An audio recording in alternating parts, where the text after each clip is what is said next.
Good afternoon. I'm Dr. Amarjit Kaur. I'm a certified management accountant and professor of accounting. I carry 28 years of experience and have authored 8 books in the area of accounting and have 45 research papers.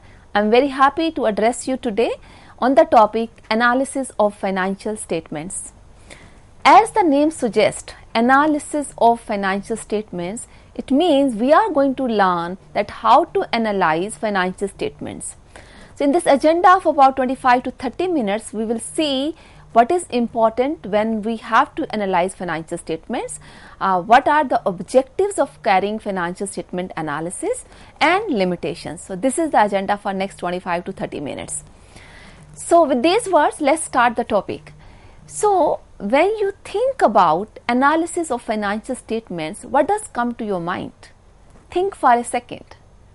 I think most of you would be getting answer in your mind that analysis means diagnosing financial statements, trying to know more about the financial health of a business, trying to know either a business has made profit or loss, and if profit has been made, do we have enough cash equivalent to profits or not? There are so many questions to be answered, right?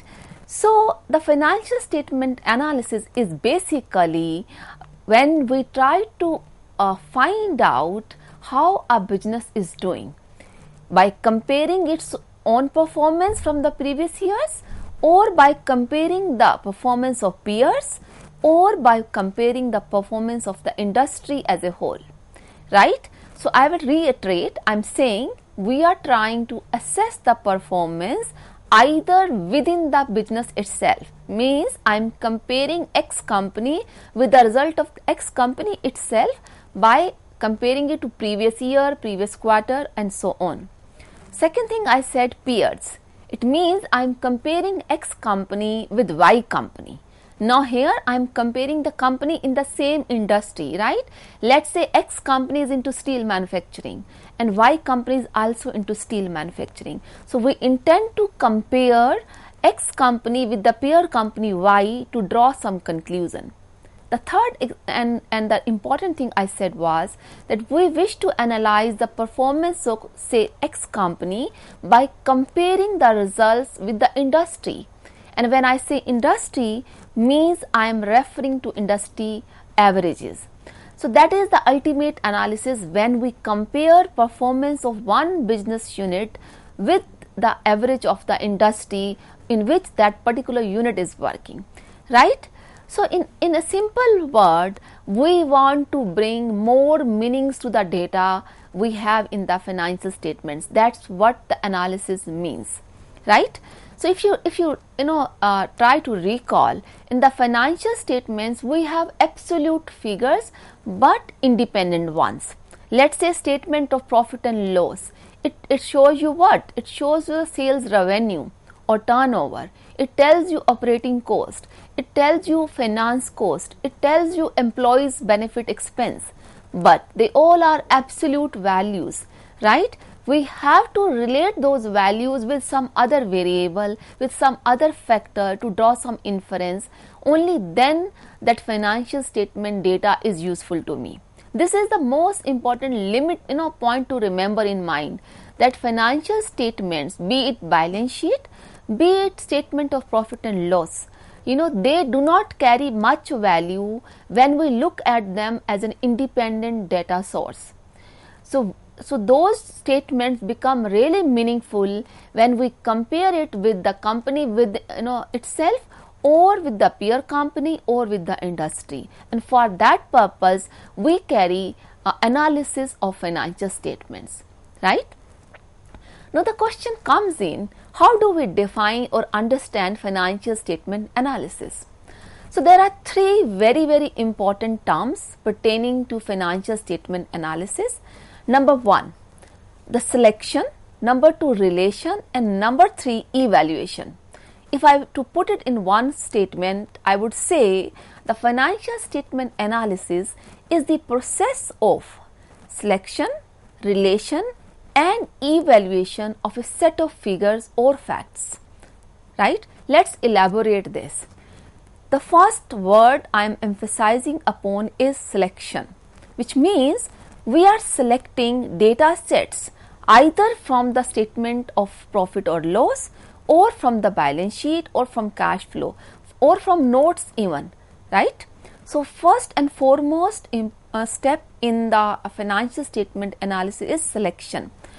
So the question comes in, how would you decide which data set I should select? So that will depend upon the objective and who is carrying the financial statement analysis. If a creditor, a long-term creditor, a long-term lender to a business, he wants to assess the financial health, then he would be looking at the long-term cash generating capacity of the business. He or she will be looking at how much debt company has to pay in the long run, right? So if a shareholder whose prospective shareholders intend to invest the company, then the person would be looking at the profit generating capacity of the business, that is profitability of the business. So the person would be selecting the earning per share or market price of the share of the company. So selection of data will vary from person to person basis on the objective of carrying the analysis. So I hope this is clear to you that first thing in the financial statement analysis, that we do select data points, we do select variables which are in turn dependent upon the objective of financial statement analysis, right? Coming to the second word and important factor in analysis is relation. As I said, selection, relation and evaluation, right? So the second point, the second word in the analysis is relation. And when I say relation, means we need to relate the variables we selected in the first step. In the previous step, we have selected data sets, we have selected variables. So now I am saying that we should be relating these data sets with each other, right? So unless we have selected the right variables, our relationships establishment process is going to be wrong, incorrect, not going to be meaningful.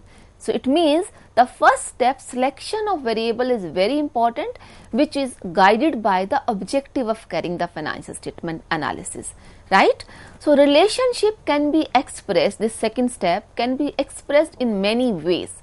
We can express the relationship in pure form, in times form, in percentage form, but purpose is to relate the variables to see which variable is affecting which one and how much it is affecting and what kind of relationship, it's adverse, it inverse, positive or negative, right? So those things are drawn by relating the data sets we selected in the first step. Okay, now coming to the third step, evaluation. Now what is evaluation? Evaluation is basically drawing inference, drawing conclusion from the previous two steps. After selecting, we related the data sets, right? The third thing I am saying, we are evaluating that how this figure has changed from the previous year.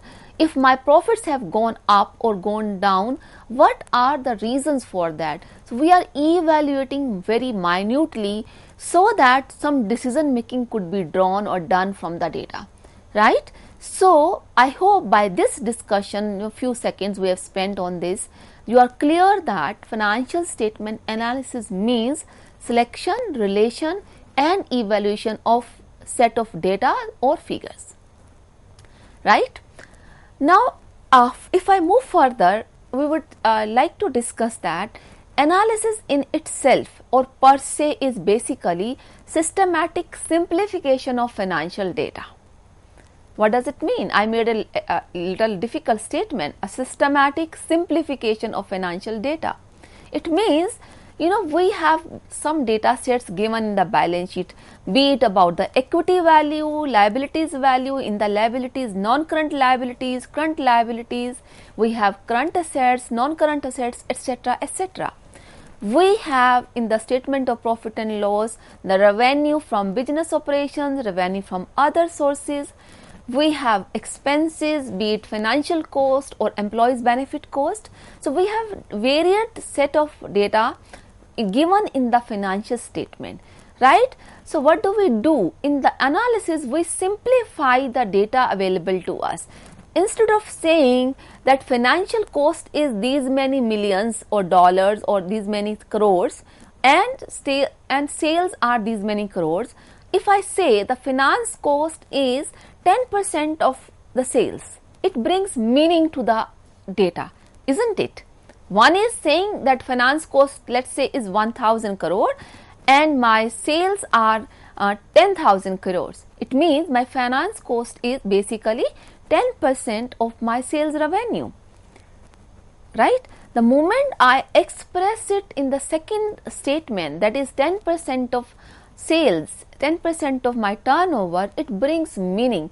I am able to correlate two things, that by spending 10% on the resources I utilize in the business, I've been able to generate 10,000 crore worth turnover or sales. So I hope you are getting my point, right? So the point is, in analysis, we are making a systematic attempt to simplify the financial data, right?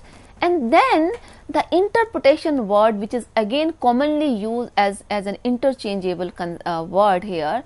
Interpretation means giving meaning to the significance of the data, to the data which we simplified. So assigning some meaning. The last statement which I said, when I just correlate 1000 of finance cost to 10,000 of sales turnover is simplification. The moment I say 10% of my finance cost brings a total return sales revenue of 10,000, it is assigning meaning. So that is interpretation of data, right?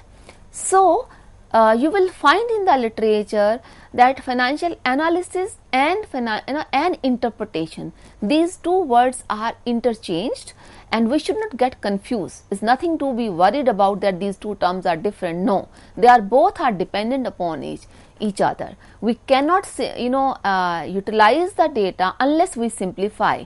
So we are going to have interpretation only after we have simplified the data, right?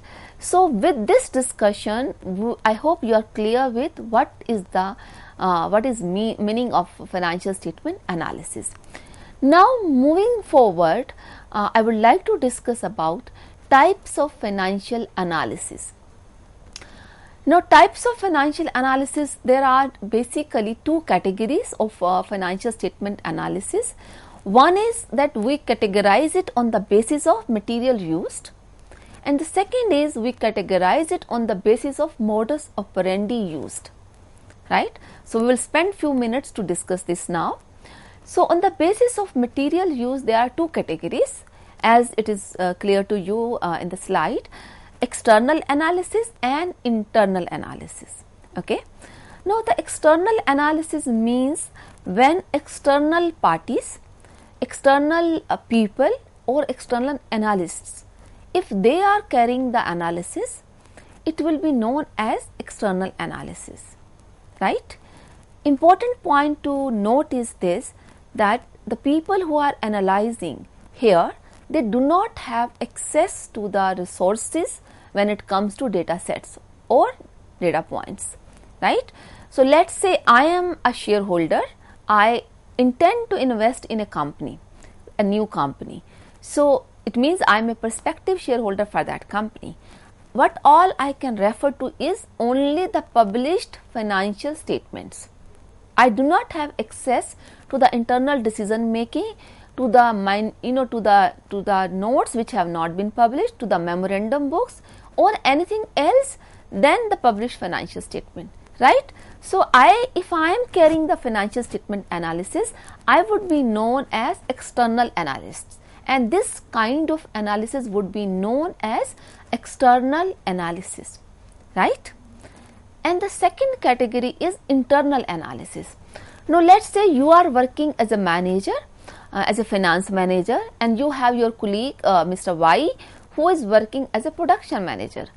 Both of you are busy analyzing the production process so that you could bring more effectiveness, more efficiency amongst the team who are working with you. Okay, so you are carrying the analysis. of the production process. Shift timings, how many people are there in one shift, what is the capacity of the plant, how much capacity we are utilizing, how many people are working in single shift, like that, those factors, so that you could bring out some data, some inferences out of this analysis and make a better production plan to have better utilization of the plant and machinery, right? So this is my objective as production manager and as finance manager.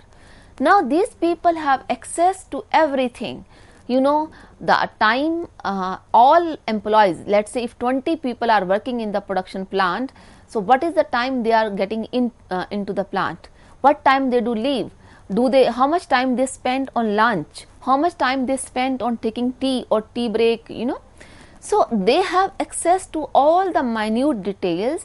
And thereafter, after relating everything, well, everybody needs 15 minutes break for tea, everybody needs 30 minutes break for lunch, so those 45 minutes are surely going to be unproductive, so we cannot do anything for those 45 minutes, these are the need of the nature, right?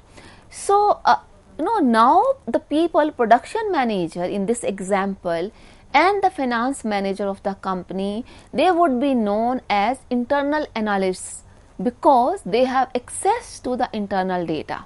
In the first example, when I said I am the prospective shareholder and I am assessing company for deciding to invest or not, then that was external analysis, right?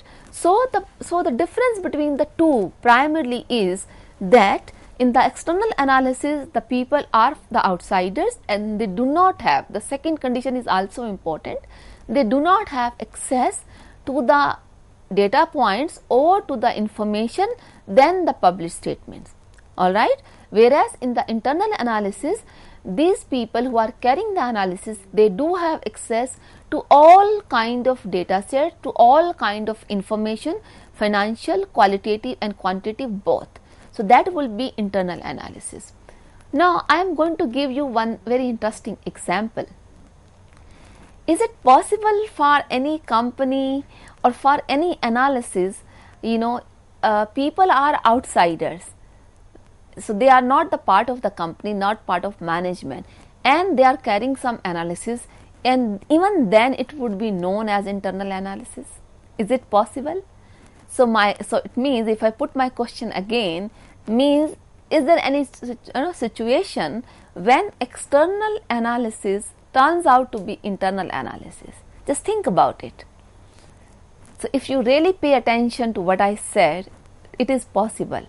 I will take you through one example.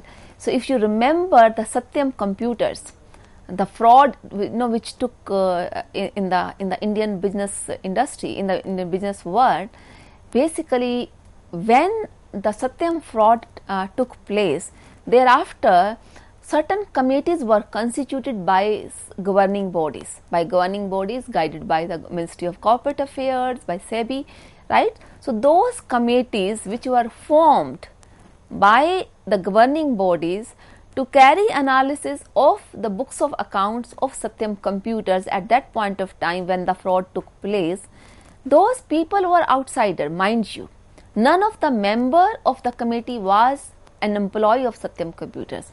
They all were very renowned people, very reputed people, experienced people, experts actually, who were deputed to take the analysis of Satyam computers. And those members who were part of those committee are basically external members, but that analysis which they carried is internal analysis, right? I hope you will never forget this example, because they were actually qualifying the second condition, and which is the more important condition, and the condition is, since they were given legal powers to access data of Satyam computers, so that analysis became as internal analysis, because they were able to access anything and everything pertaining to the books of accounts of Satyam computers once they were designated as team, as committee for carrying the analysis.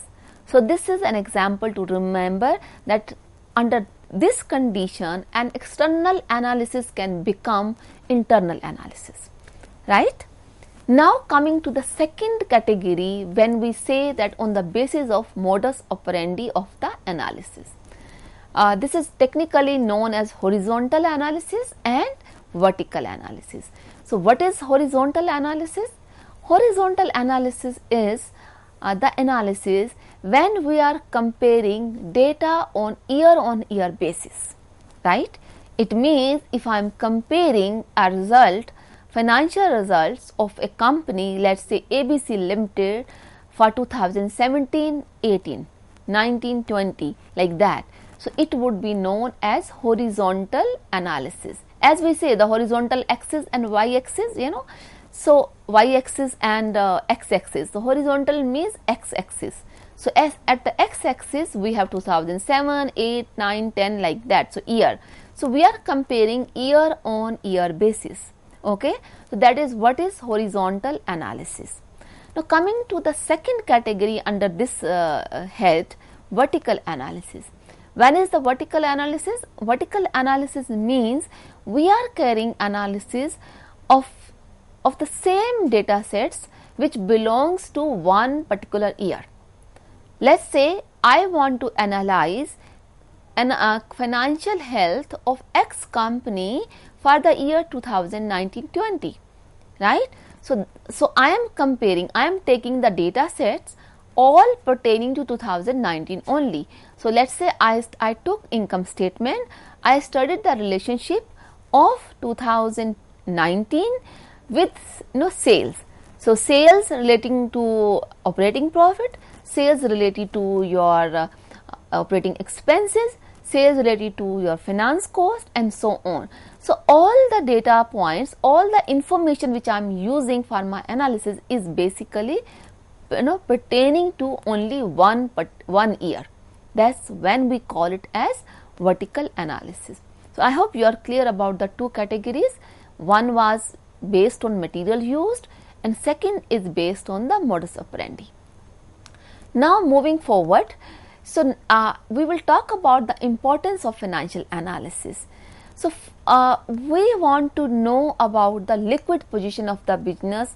That is the first thing, right? So if we want to do that, we can do it with the help of financial analysis. So liquid position means, we will discuss this sometime later as well, maybe further. Some liquid position means the short term loan obligations can be paid easily or not. So how well a business can take its immediate obligation, right? So that is what the liquid position is. The second objective, second important point in analysis is to know the profitability of the business. So we can actually find out either the operation results are profitable or not by carrying the financial analysis, right? And the third important reason that where financial analysis helps us is to know the solvency position of a business. When I say solvency, means long-term solvency of the business, or in other way, will a business be able to generate cash flow for the long run or not, right? That's what the long-term solvency is. One another important point which helps us with the help of financial analysis is it helps us in knowing how well we carried the operations of a business, which we call as efficiency of business operations, right? So we can actually find out either operations of the business were carried efficiently or not, be it managing stock, be it managing debts, be it managing creditors, right? So all those actions, all those activities which are carried on everyday basis in a business, their efficiency can be assessed with the help of financial statement analysis, right? Another point which is pertaining to importance of financial statement analysis is this: it helps us in predicting present performance, present earning capacity, and the future as well. So we can actually draw a trend, that what is the trend in the operating profit, what is the trend in the finance cost, what is the trend in the employee benefit cost. So we can refer to the trend analysis and can actually predict about the future earning capacity of a business. And the last point here is that we can carry inter-firm or intra-firm comparison. So intra-firm means within the company, right? So comparing 2017 result of X Limited with 2018 years, results like that. And inter-firm means I am comparing performance of X Limited with Y Limited, right? So intra-firm and inter-firm comparison is another thing which is possible and an important point in financial statement analysis. To conclude this session, I would say we discussed what financial statement analysis are, what are the types of financial statement analysis, based on modus operandi or based on the data available. And lastly, we discussed the importance of financial statement, importance in the sense of making out how solvent a business is, how liquid a business is, how profitable a business is, how efficiently the business results have been carried. So I hope you are able to learn about all these three things. Thank you very much.